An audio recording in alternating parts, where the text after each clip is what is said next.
Kisah Dzulqarnain dengan Ya'juj dan Ma'juj. Kisah yang menggambarkan tentang kekuasaan. Hai, kita jumpa lagi. Assalamualaikum warahmatullahi wabarakatuh. Pada kesempatan kali ini saya akan menceritakan tentang kisah Dzulqarnain dengan Ya'juj dan Ma'juj. Kisah Dzulqarnain dengan Ya'juj dan Ma'juj adalah salah satu kisah dari 4 kisah yang terdapat dalam surat Al-Kahfi. Kisah Dzulqarnain dengan Ya'juj dan Ma'juj tertera dalam Al-Quran surat Al-Kahfi ayat 83 sampai ayat 101. Sebelum lanjut, like, subscribe, dan komen ya guys, agar channel ini semakin berkembang. Al-Kisah, pada zaman dahulu kala, di masa kenabian Nabi Ibrahim, hiduplah seorang raja yang soleh bernama Dzulqarnain. Rakyat sangat menyukainya karena sang raja amat bijaksana.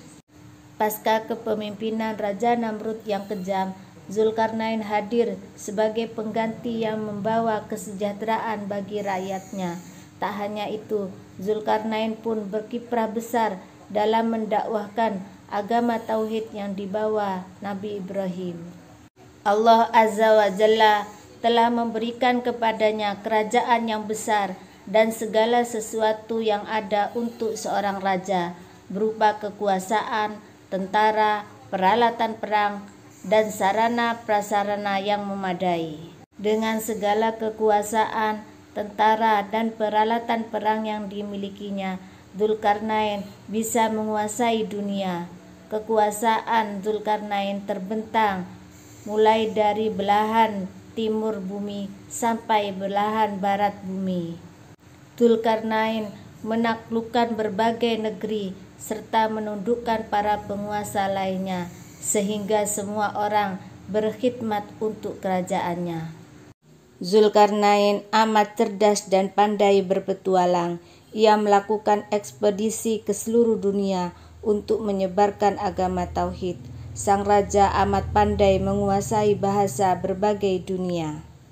Kisah ini diceritakan dalam Al-Quran surat Al-Kahfi ayat 83 sampai ayat 84.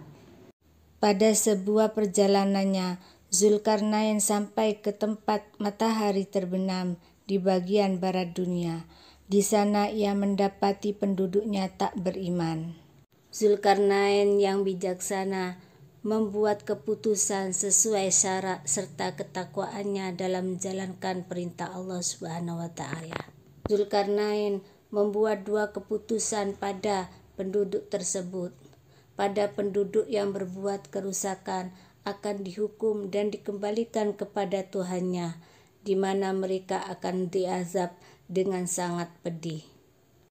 Adapun mereka yang beriman dan beramal soleh, ia akan mendapatkan balasan yang baik dan mereka akan mendapatkan kemudahan-kemudahan. Cerita ini termaktub dalam surat Al-Kahfi ayat 85 sampai ayat 88. Kemudian Dzulqarnain melanjutkan perjalanan sehingga tibalah Dzulqarnain di kawasan timur dunia, di mana matahari tampak terbit dari sana. Penduduk timur tersebut amat miskin dan terbelakang hingga tak mampu membangun tempat tinggal. Dzulqarnain pun membantu mereka mengajarkan bagaimana cara memiliki tempat yang dapat melindungi mereka dari panas dan hujan. Setelah menerima bantuan, mereka pun menerima dakwah Dzulqarnain dengan gembira. Hal ini termaktub dalam Al-Quran surat Al-Kahfi ayat 89 sampai ayat 91. Kemudian Dzulqarnain melanjutkan kembali perjalanannya hingga tibalah Dzulqarnain di suatu tempat di antara 2 gunung. Di bukit gunung tersebut terdapat sebuah kaum yang tak mengerti bahasa.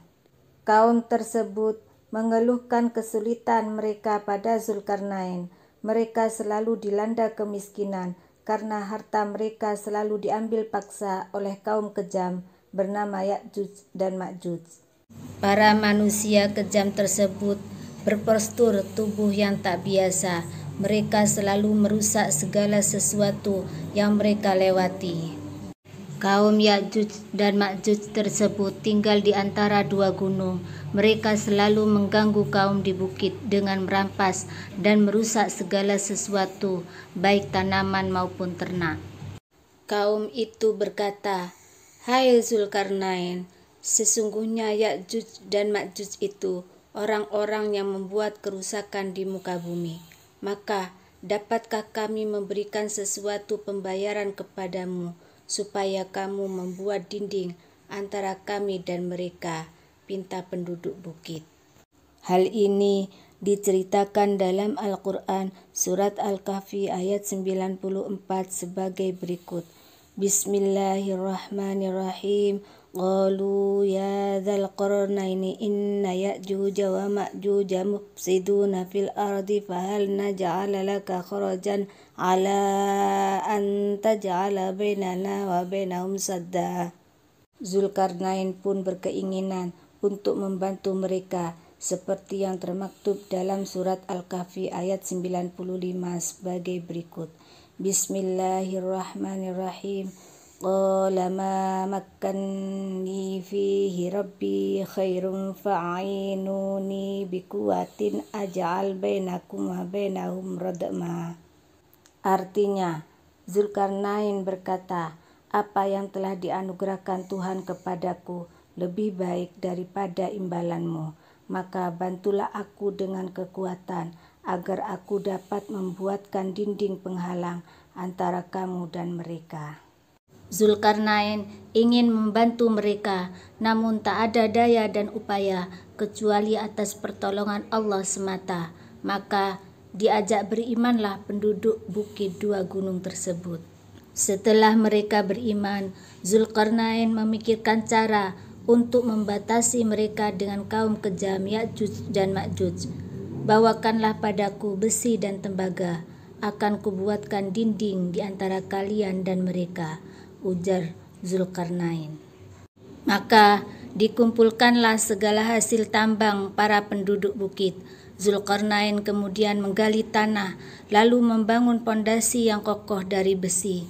Setelah itu besi tersebut dipanaskan, lalu dilebur dengan cairan tembaga yang mendidih.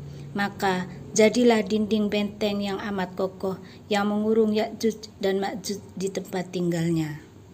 Cerita ini termaktub dalam Al-Quran surat Al-Kahfi ayat 96 sampai ayat 98.